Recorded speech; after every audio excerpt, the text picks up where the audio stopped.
This lecture continues the upward trend in ancient Egypt, building upon the discoveries in the pre-dynastic and early dynastic periods, where we have the obsession arising to construct a monumental tomb that is made of stone that resembles more and more a pyramid. The fourth dynasty is going to begin with the Old Kingdom, and it is going to be at Giza, the necropolis across the Nile River, that we have the oldest of the seven wonders of the ancient world. And amazingly, these three monumental structures would be built within a 75-year period. The seven wonders of the ancient world, all destroyed except four, the earliest we'll be looking at here, include the Pyramids of Giza, the Hanging Gardens of Babylon that we discussed, the statue of Zeus at Olympia, the Temple of Artemis at Ephesus, the Mausoleum of Mausoleus at Halicarnassus, the Colossus of Rhodes, and finally and lastly the Lighthouse of Alexandria, none of which survive but were a record kept by the Greeks who conquered Egypt and all of the known world during the time of Alexander the Great, and they are going to make this list of must-see monuments for other wealthy Greeks traveling. The Pyramids of Giza, built in the 4th dynasty of the Old Kingdom, will be constructed by way of 3 successive rulers, father and son, from Khufu to Khafre to Menkaure. Khufu's is by far the grandest and largest of the 3 pyramids, followed successively by the smaller and smaller of his offspring, Khafre and Menkaure, finally his grandson. Moving from Khufu's pyramid at 480 feet high and 756 feet across, we find that the pyramids become successively smaller and smaller until we get to roughly half the size, with Menkaure's finally at 218 feet high and 356 feet across, thus illustrating that resources began running out in this 4th dynasty.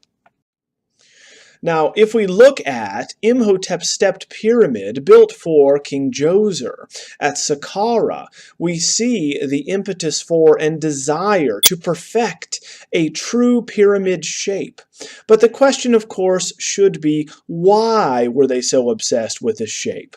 And the answer is the creation myth and the rise of a new cult at Heliopolis, namely the cult of Amun-Ra, whose emblem is the bin-bin, the shape of a true pyramid that rose from the primordial waters and the darkness at the beginning of time, on top of which Amun-Ra, the sun god, the creator god, is going to rise. Now, the true pyramid shape is the shape of this supposed bin-bin. Therefore, its significance to the Egyptians, as far as the creation mythology is concerned, cannot be understated. Here is a capstone of a pyramid recreating said bin-bin, and an actual example from the cult at Heliopolis on the left, showing you what they thought the shape of this primordial pyramid that rose out of the waters, bringing with it the creator god, would have looked like. This design would not come without trial and error, and it would be the obsession of the pharaoh who came before Khufu, Snefru, that is going to lead to the discoveries that make the Pyramids of Giza possible. He himself builds 3 for his final tomb. Here we have one of those at the necropolis of Dashur from the Old Kingdom. Now, Snefru is going to continuously press his engineers to make an ever-increasingly complex and refined true pyramid shape. Here we have the so-called bent pyramid showing the failures that he encountered along the way. The inclinations here that they began with in the lower section was a 54-degree angle. Once completing half of it, they realized that it was too unstable at the steep angles, and so they changed the inclination to 43 degrees to account for this. Not, of course, liking the final version, he demanded another pyramid be built. He also would add valley temples to his complex design, which would prove to be very influential moving forward, adding an additional temple not directly next to the major monument, but a ways away where you would dock your boat as you cross the Nile River. So at this time, of course, remember to watch Engineering an Empire and the section on Snefru in order to see the evolution of this type of architecture. The next generation would come along and perfect the discoveries made by Snefru and his engineers. We are told that Khufu, the son of Snefru, would send his own daughter to a brothel to raise funds for his building, charging by way of stones according to the Greek historian Herodotus. Now, the whole point of the pyramid is to be a ramp to the heavens, and inscriptions on the inside of the Great Pyramid at Giza of Khufu's demonstrates that, actually calling it a ramp to the heavens, a solar symbol. And remember that originally the edges of the pyramid would have been faced with a gleaming polished limestone cover and veneer. Thus it would have reflected the sun, giving it even more of an effect of being a solar symbol, thus connecting it to its purpose of relating the pharaohs who are laid to rest here with the sun god, the creator god Amun-Ra. On top of this shape, he rose from the primordial darkness, bringing light to the land. So we find that the very shape of the pyramid is connected in the Egyptian imagination to the sun itself. Thus the promise of new life, of creation, of what brings, of course, the ability for plants to grow, for us to exist outside of darkness and chaos. Now, the shape as well, we should remember, goes back in the human imagination itself to the dawn of civilization, where the Sumerians would also build these ramped structures, these ziggurats, and also called them ramps or stairways to heaven. And so the function is going to be the same, getting us closer to the heavens, closer to the divine in each example here. Now, the top of Khafre's pyramid is the only one, however, to actually retain the limestone veneer, showing us how smooth it would have appeared and polished. The rest were stripped away over the preceding millennia as these builders nearby quarried it for materials. Yet after this immense amount of time has passed, it is amazing how much of the original structure still remain. Because we have calculated, thanks to Napoleon scholars and later Egyptologists, that there are 2.3 million blocks of stone inside of the pyramid at Khufu, at 2.5 tons each. Napoleon scholars calculated that that would be enough to build a wall 10 foot high and 1 foot wide all the way around France. Now, how exactly did these early peoples, who had only ropes, sleds, water, and manpower, how were they able to move these into place? And the dominant theories put forth by Egyptologists are going to be that they built earthen ramps to drag them into place and then remove the dirt once they were finished. Now, upon completion, we have a number of structures inside of the Great Pyramid of Khufu at Giza, whereby we have air shafts to bring in air so that people could visit the deified dead and that, of course, in the next life he could breathe. We have multiple burial chambers, right, in order to confuse would-be robbers. So we find that the final tomb would have been sealed with a 50-ton stone block, with no less than 3 false passageways to confuse grave robbers. Here we're going to have a cutaway of the Grand Gallery and the sections at Khufu's pyramid, showing you how you would crawl up the pyramid to then walk down, and then you would angle back up this ramp to get to one of these burial chambers to worship them. Here we find a photograph of the Grand Gallery, which stair-steps its way in, giving us a triangular section to walk within on the inside, not unlike the corbelled vaulted passage graves we discussed in Ireland, the Caron tombs. Here, the corbelled arch literally has dressed stone pressing against each other, stair-stepping inwards. Thus, it stands up by way of gravity pressing against the next stone. There is no mortar, there is no cement. These are merely going to be tons of stones, these megaliths each, pressing against one another, very closely interlocking in an amazing fashion. Of course, the pyramids are not the only tombs to be found in this necropolis. There are mastabas surrounding the royal tombs and the burial sites to the east of other influential members of the family. These contain an intact ceremonial boat buried alongside them that is 143 feet long. These ships are found in many burial sites and relate to the Egyptian belief that the pharaoh once dead must journey through the night to reunite with the sun god Amun-Ra, to defeat Apophis, the giant serpent, from eating the sun, thus ensuring the continuation of life as we know it.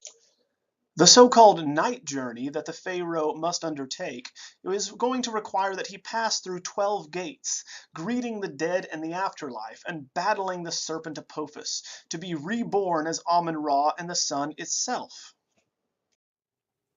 Now, the pyramid at Khufu is obviously going to be the model, and the builders are going to be reused on his son and then his grandson's monuments as their children also learn to perfect these arts.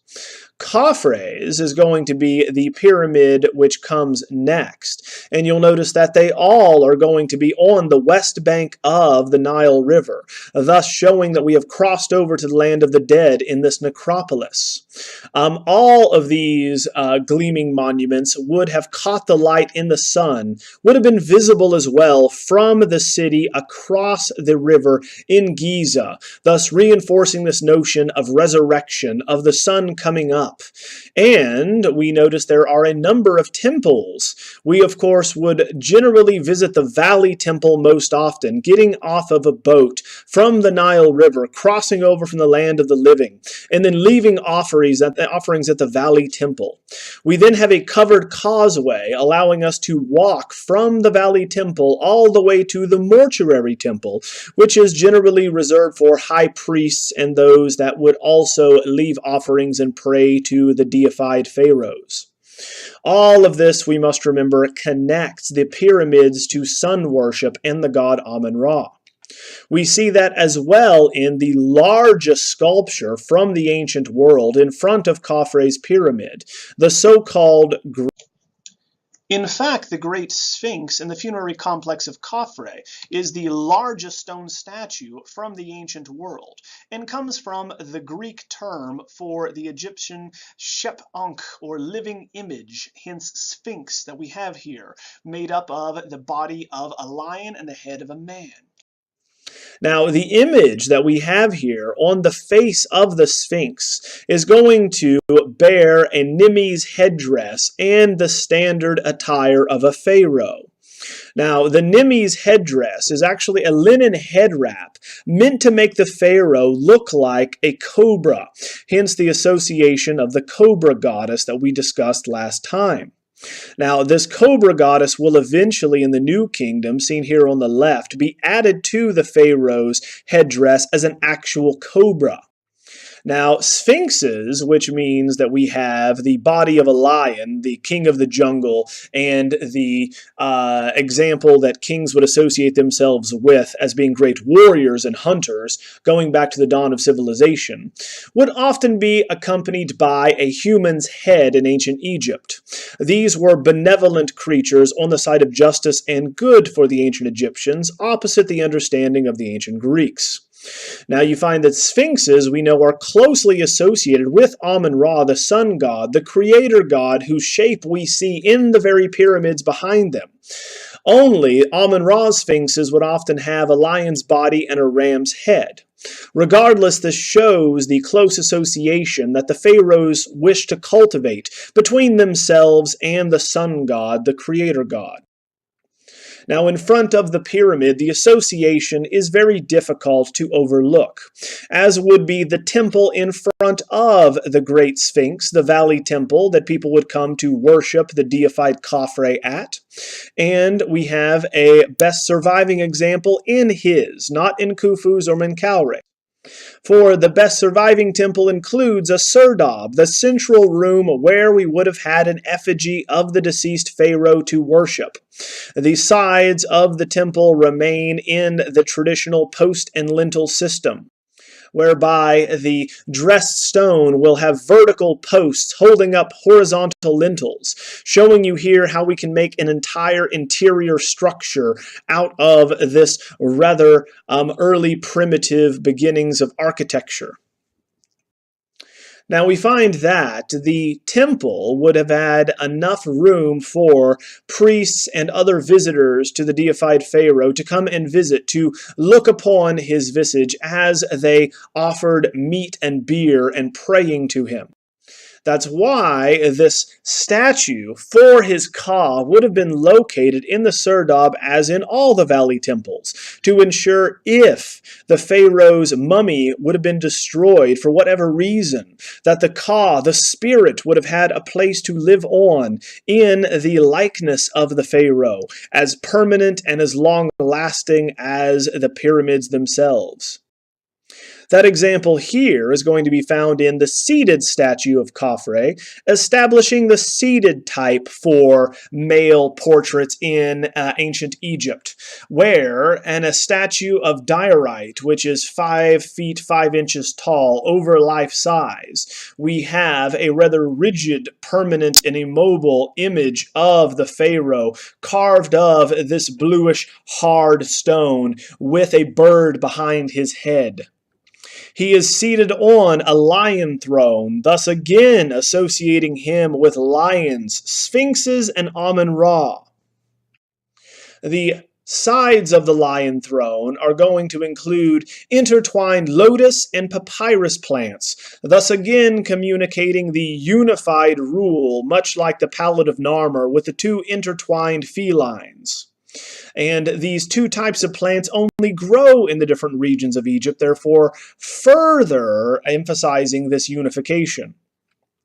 Now, the stone out of which this is carved is very hard, and so the rigidity is reflected in the pose of the pharaoh. Now, gneiss is going to be made of diorite, a very hard stone imported from Nubia. It is going to be a stone that very significantly glows blue when illuminated. Thus, of course, we have the celestial color of Horus reinforcing the spiritual nature of this stone. And even though it is very difficult to carve, and you must leave figures in closed forms and positions, not in open striding forms, that they still are appreciated as such because they reflect the permanence of the pharaoh, that he is the incarnation of a god who does not change, does not age, and so therefore is going to be as permanent as time itself, and as immobile as time itself, as we see here with the rigidity and the right angle with which he is seated.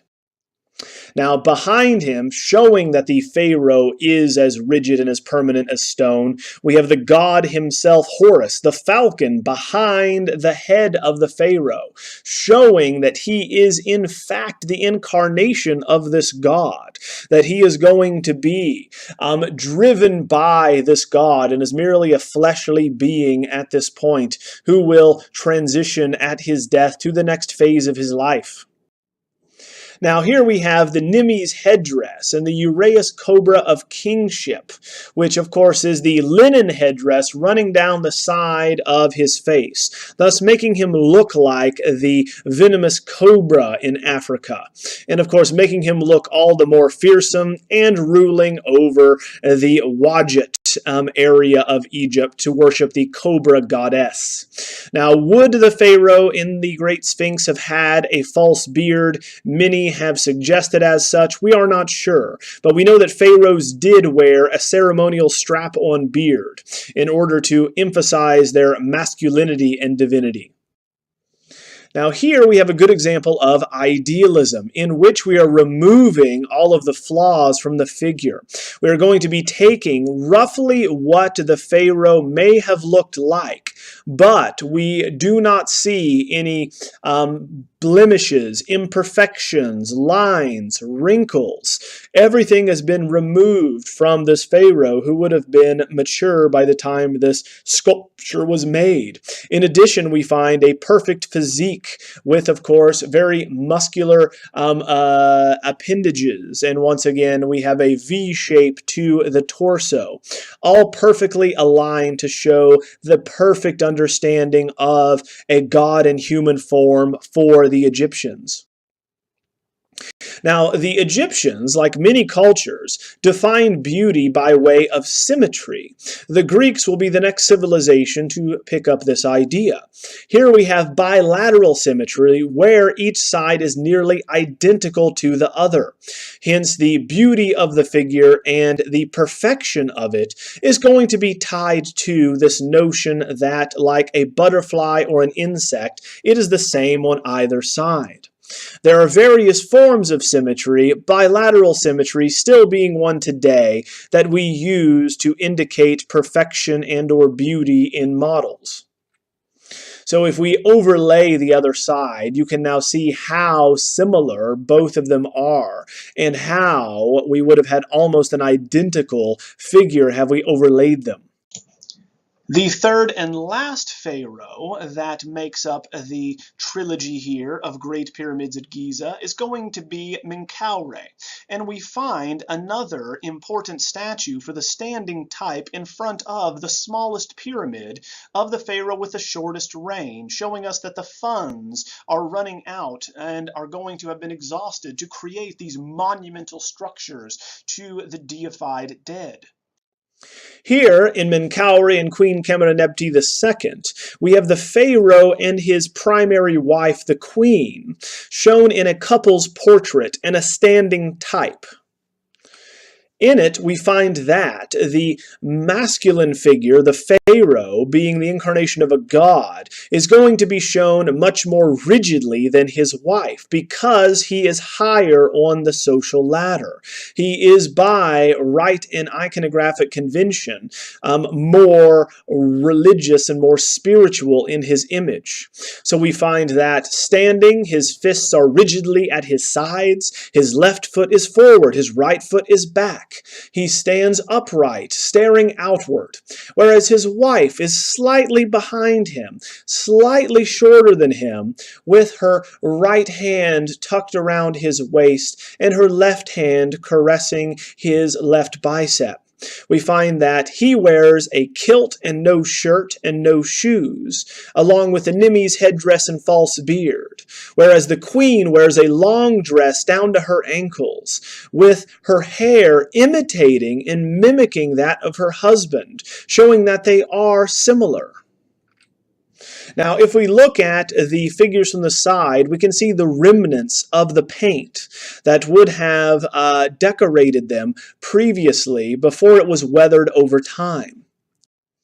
Now, looking at the son of Khafre, we see the family resemblance in this idealized version of these men, but we still see that interest in bilateral symmetry and idealism, where the same almond-shaped eyes, the same height of the ears, the button nose, the pursed lips, the musculature and proportions of the body are going to be without blemish, without imperfection. Now, the traces of paint illustrate that the figures were painted at one time, yet still made to look as rigid and permanent as their roles dictated, since we are looking at the incarnation of a god. Now, turning to how other Egyptians were shown in their tombs, we must look at the mastaba tombs at Saqqara. For most family members outside of the royal family, such as scribes, noblemen, anyone with an education and status in ancient Egypt, would have all been buried in modest mastaba or bench-shaped tombs, with a serdab and their image, their effigy carved in a statue with within in case their body was destroyed and their ka needed a place to rest. Now, with the pharaoh and the government officials and soldiers, we find the primary unit to enforce this civilization. But none of them generally were literate. The job of reading and writing and communicating, say, the dictates of a vizier or pharaoh, or the demands or marching orders for the military, had to be written down by scribes. And so scribes were a very valuable part of Egyptian civilization and a very valuable task to be carried out.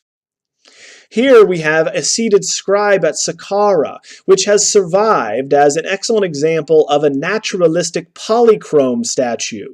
So here we have the statue that has retained in encaustic paint the naturalistic coloration on it, with the skin tone, the hair, the paint around the eyes, the whites of the eyes and pupils, all recorded through paint. Now, because this is not a pharaoh, we are able to show more naturalistic aspects to the figure, because he is not a god. But he certainly is not poor, thus he can afford money for a statue of himself. So the lower the social class and status, the more naturalistically we can show someone. Now, just because the seated scribe is going to be lower on the social ladder than the pharaonic family does not mean that this is going to show a common lower class working individual who is going to make his living through manual labor. Instead, the inscription tells us that one should become a scribe so that your limbs remain smooth and your hands soft, and you can wear white and walk like a man of standing whom even courtiers will greet. Hence, it is a life free of hard labor. And so we show, for our perspective, a man who is going to not be idealized or physically fit. But this is a marker of social status. He need not be muscular and ruddy and calloused, because he is not working outside with his hands. Now, the materials these are made of certainly are going to be indicative of this being someone outside of the pharaonic family. For the pharaohs would pay quite a fortune to have their diorite statues and or stone quarried in Nubia and then shipped to these areas in the north. Here we're going to have in wood and or plaster or terracotta painted a much more cheap version or material. Now, comparing these two men, one should be easily able to pick out which one is more naturalistic or showing what an actual person would have looked like. For we see the effects of aging in the seated scribe. We can see that he is middle-aged, the sunken brow and cheeks, the sagging breasts and abdomen, all of which are going to indicate that he was wealthy and did not have to work and do manual labor. Yet in the afterlife, just as everyone else, he is going to continue his job, that is, patiently waiting to dictate, to write down what the pharaoh had to say, what his orders were. And this is his job in the afterlife as well. Now, just like other examples at Saqqara, we just show you Ka'apar here, who's a standing type carved of wood. Again, because this is a person outside of the pharaonic family, he is going to be shown naturalistically, with a large abdomen, with large jowls. He is shown as rather large and almost, shall we say, chubby. Now, if you look at the pose he is in, however, we will note that Ka'apar is going to be in the same pose as that of Menkaure, the standing type. So pharaohs would establish a type in which other people would imitate them, would have themselves shown like them. But because they're not pharaohs, they can relax these conventions, just like Khamenei here. And so Ka'apar does have a strict, rigid left foot forward, right foot back pose, right hand rigidly to the side in a fist. But now we add the pretense for his walking and his posture, in that his left hand is elevated with a walking stick as though he is walking about, as he would in the afterlife. Therefore, as seen in the seated scribe at Saqqara, the conventions of class and rank will dictate how one is shown, even though the model will be based on the pharaonic model of a seated or standing type. Now, since one continues to do in the afterlife what one does in life, we have many different statues and people carrying out many different jobs for the pharaoh. Obviously, if you are going to be pharaoh, you need to be protected and have soldiers with you. You would have seated scribes to take diction for you, and then you would have people making you beer and butchering animals, so you'd have food like the butcher here. That's going to be found from the 5th dynasty. Here we have a small statue that is going to be even more lifelike, showing servants in the tombs for the wealthy in action. So the labor performed here is one of butchery, as he has just cut the throat of an ox, and is a very popular scene of butchery for these Egyptian tombs. The statue is quite small. It is not life-size, certainly like the massive mummy case statues and or the gold shells that are going to protect these rich and very influential people. Notice that the knife is also removable, and he is going to be in action and performing an activity. This underscores his lower social class by way of his size and the fact that he's going to be conducting and taking into consideration here physical labor that he is bound to in death as he was in life.